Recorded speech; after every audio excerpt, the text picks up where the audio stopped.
Terima kasih kepada pihak media. Saya dan Datuk Seri Dr. Adham iaitu kami berdua sebagai pengurusi bersama Jawatankuasa Khas Jaminan Akses Bekalan Vaksin COVID-19 dan juga yang berbahagia Tan Sri Dr. Noor Hisham bin Abdullah, Ketua Pengarah Kesihatan Malaysia, telah memberi keterangan selama 3 jam kepada Jawatankuasa Kira-kira Wang Negara Parlimen berkenaan dengan prosiding berhubung perolehan vaksin COVID-19 dan penggunaannya terhadap rakyat Malaysia. Ini merupakan prosiding yang rasmi, bukan taklimat. Jadi prosiding yang rasmi ini akan dilaporkan melalui laporan yang rasmi. Dan saya percaya Yang Berhormat Wong Kawo, iaitu pengerusi PAC, akan memaklumkan perkara ini kepada pihak media kemudian bila laporan itu siap dan sebagainya. Cuma saya ingin melaporkan kepada rakyat Malaysia melalui sidang media ini bahawa hari ini pihak Kementerian Kesihatan Malaysia dengan Kementerian Sains, Teknologi dan Inovasi telah secara sukarela memberi keterangan kepada PAC. Kita tidak dipanggil untuk dibuat siasatan dan diadakan prosiding.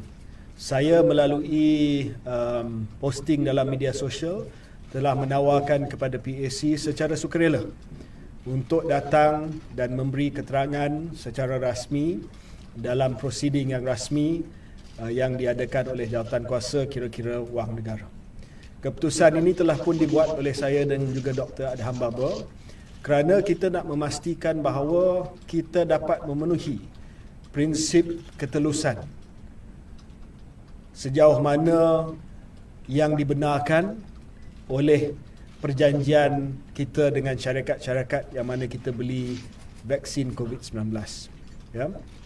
Jadi saya faham bahawa ada keresahan berkenaan dengan syarat kerahsiaan yang ada dalam kontrak-kontrak tersebut yang dipanggil sebagai non-disclosure agreement ataupun NDA.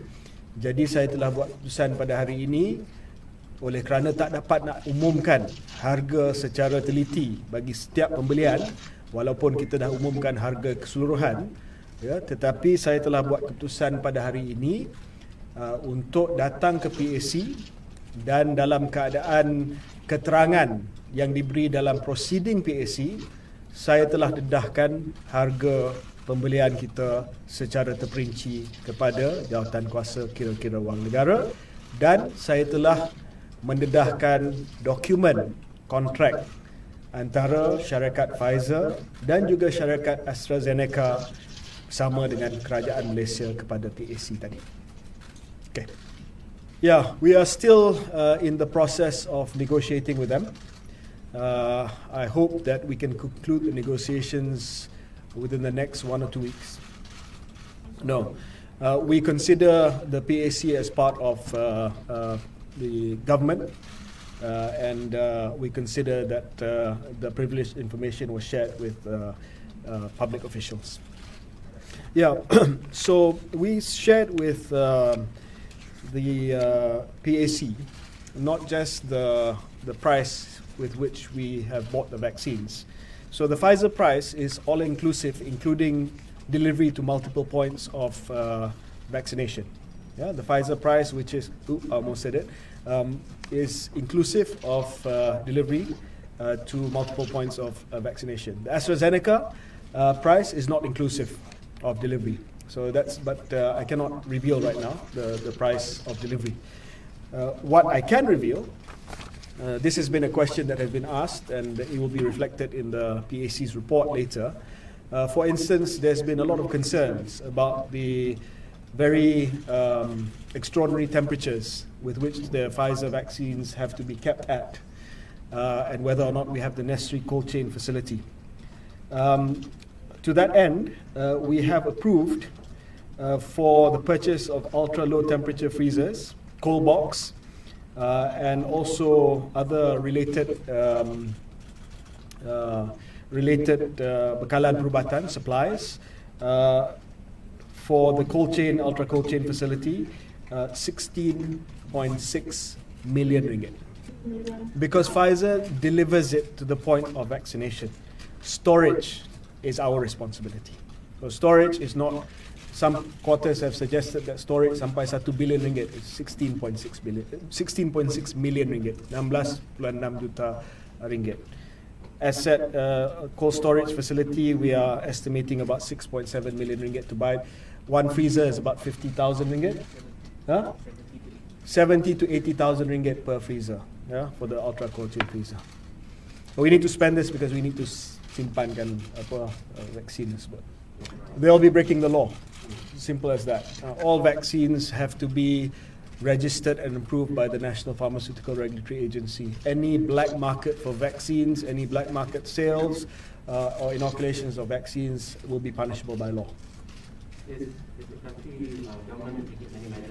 We are continuing to monitor, and we will ensure that if we receive any reports, we will act swiftly. We have yet to decide on the full distribution, but as far as the Pfizer vaccines are concerned, that will be delivered by Pfizer and distributed by MOH. The same with AstraZeneca. At the moment, there has been no official submission or any official documents sent to the committee, the joint committee, or to the NPRA for the registration of any vaccines from the UAE. These ones have an element of local production development. So what the committee decided was that rather than just buying all the vaccines we need from pharmaceutical companies, we want to boost our local production capacity. So the negotiations for some of these deals may involve also local companies that provide value-add manufacturing services. So we will not get into deals with people who just want to be distributors. But if they want to do fill finish, for example, bottling the vaccines here, then we will consider that. So some of these deals have that value-add component where local manufacturing will be taken into account, because we want to make sure that we use this opportunity to enhance our manufacturing capacity. I don't want a future pandemic where we have to buy again 100% from overseas. We want to make sure that we can kickstart some of our local vaccine manufacturing capacity through the procurement process. It's all in. So let me just confirm that again. So the value that Tan Sri Mahyudin has announced, which is 2.05 billion ringgit Malaysia, coverage of 82.8% of our population, includes COVAX, Pfizer, AstraZeneca, as well as the ones that we're negotiating with Sinovac, CanSino, and Sputnik V, Gamaleya, Russia. Yeah, sure. We have made a decision under Jawatankuasa Jaminan Access Vaccine that we will only vaccinate 18 and above in Malaysia.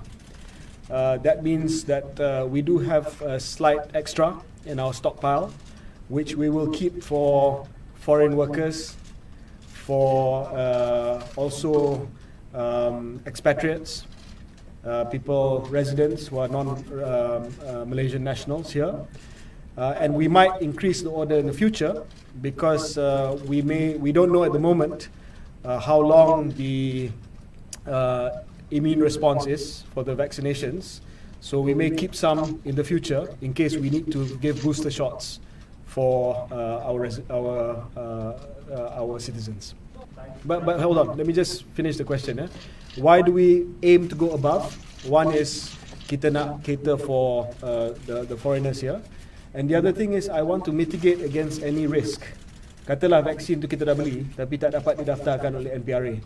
Then so I need to buy more than 70%. That's why I've gone beyond. Katalah manufacturing risk. They cannot get the raw materials. They cannot produce in time. That's why we've decided to go beyond 70%. As long as we are within the budget, I think it's responsible for us to try to increase the stockpile that we have. Yeah, questions. We will be having a meeting, Jawatankuasa Jaminan Access Vaccine, JACJAV, in a couple of weeks. And we will be inviting the Minister for Home Affairs, the Minister for Human Resources, and the Minister for Foreign Affairs where we will make a decision untuk disyorkan kepada Kabinet sama ada vaksin untuk warga asing adalah diberikan secara percuma ke tidak. We have not decided yet. We had a discussion at the last Cabinet, but Cabinet has asked the joint committee chaired by Adham and myself to make recommendations.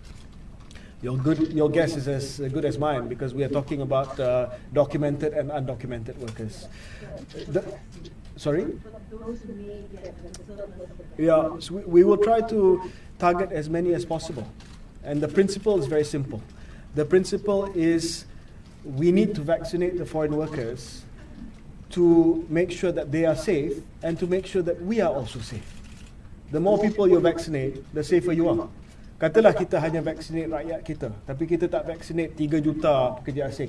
We are still at risk because we may not reach the threshold for herd immunity. That's why we are considering this question very carefully. Katalah kita minta mereka bayar ataupun majikan mereka bayar. That's already a obstacle for them. They might choose tak bayarlah, because it's not compulsory. So we are considering this carefully. What we decide to do for foreign workers. Yeah, so we will start with risk assessment. Who is at high risk? And we will start with that group. That will be announced after Cabinet approves the plan. So, of course, what you've heard so far is the general plan of frontline workers first, and then those with comorbidity, and then warga emas dan sebagainya. But after that, we will have to have a system where once the general population is being vaccinated, who will go first and where you get vaccinated. It's voluntary, so if you want to get vaccinated, you'll have to sign up.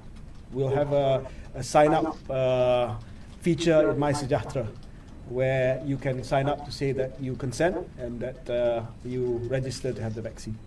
Yes, selepas diberikan vaksin, that's not the end of the story. Kita ada proses surveillance, yang ini akan dijalankan oleh KKM selama beberapa tahun. We will continue to monitor for adverse effects. And the surveillance will be done by KKM. We will also encourage self-reporting surveillance through My Sejahtera. So in case you develop any side effects, you can report that through My Sejahtera or directly to KKM. Surveillance is very important. This is what is known as the phase 4 of the vaccination program. So we gave dalam keterangan kepada prosiding PAC tadi, we have said that we target inshallah with NPRA's registration, we target before the end of February. Dah kita dah kenal pasti 55 lokasi simpanan untuk vaksin Pfizer. So Pfizer vaccines will be probably in the urban areas because it requires this ultra low freezer. AstraZeneca, oleh kerana dia boleh disimpan dalam peti sejuk biasa, we will deploy that for the kawasan luar bandar, kawasan pedalaman. No, end of February is Pfizer. AstraZeneca we're working out sometime in the first quarter this year. Correct, Azman? Correct, yeah.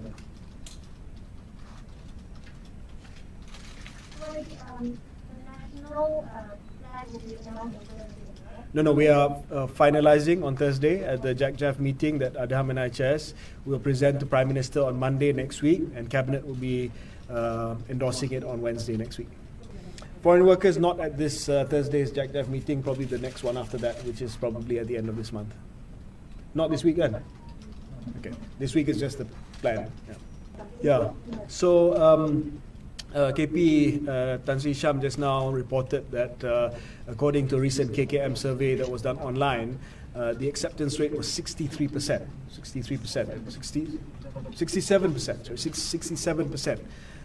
keen to take the vaccine. But there are a significant number who are not sure yet. So we are targeting these fence-sitters, and there are various communication strategy that we are devising to ensure that people are comfortable when it comes to the safety of the vaccine, when it comes to the efficacy of the vaccine, when it comes to the halalness of the vaccine. But today was important because salah satu daripada keyakinan vaksin itu sudah pastinya berkait dengan proses perolehan. I don't want there to be any questions as far as the procurement is concerned. That also creates doubts for vaccine hesitancy. So it was very important for me to come today with Adham and to reveal to the PAC the actual contracts.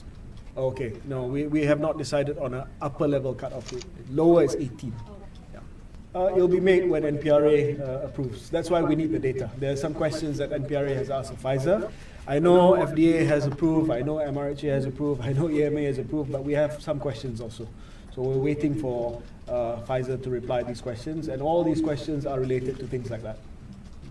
Allergies, what kind of people cannot take it, we want to be 100% sure. And I also want to assure that we are not late. Yeah? This question of kita ni lambat, we are not late. Even South Korea is receiving their Pfizer vaccines in Q3 of this year. Australia is only going to start in March of this year. One thing that I want to share with the press, why, for instance, Singapore has gotten their Pfizer vaccine first or earlier than us. I think this is an important point that I'd like to make. Prime Minister Lee Hsien Loong said that Singapore, with a budget of over 1 billion Singapore dollars, was able to place multiple bets by signing advance purchase agreements with vaccine partners including Pfizer, Moderna and Sinovac. Their entire budget, 3 billion ringgit, 1 billion Singapore is about 3 billion ringgit, more than that, they said, was only for 3-4 million people. We had to cover almost 30 million people with the same budget. So I could not place the bets that Singapore placed. They were able to place bets earlier, bigger down payments probably, to say that I want it by December. In order to be responsible, we could not do that. So that's why Singapore got it first. But other countries are getting it in March. Japan is going to get it in February. Australia, as I said, in March. Thailand getting it in May. So I don't think we are late. We offered to be clinical trial site, but at that time our case numbers were in double digits, single digits, so nobody was interested in doing clinical trials here. So I hope people will and not many countries have started. We also don't want to be the first country out there, because we want to learn, and as you've seen in the news, there's been a lot of problems in terms of logistics in the United States, in the UK. There have been wastages, there have been vials that have been thrown away, and we want to learn from that experience to ensure that once we start in February, inshallah, we get it as right as possible. So guys, I just also want to summarize just this dengan mudah lah, this Belgian leak. So the Belgian leak put the price at 1.38 billion ringgit Malaysia, divided by 16.75 million. That was their order. So there, if that leak is correct, the average price per person for Belgium was 82 ringgit 40 sen ringgit Malaysia for Belgium. Ours is 2.05 billion ringgit divided by 26.5 million, which is 83% of our population, and that comes to 77 ringgit 35 cents. That's the maths of it. I can't give you the exact price of the Pfizer vaccine, but it's where we are. Yeah, this question was asked just now to the Director General of Health, and he said unequivocally that he is against any general elections in the near term. Okay? Thank you, guys. Thank you. Okay.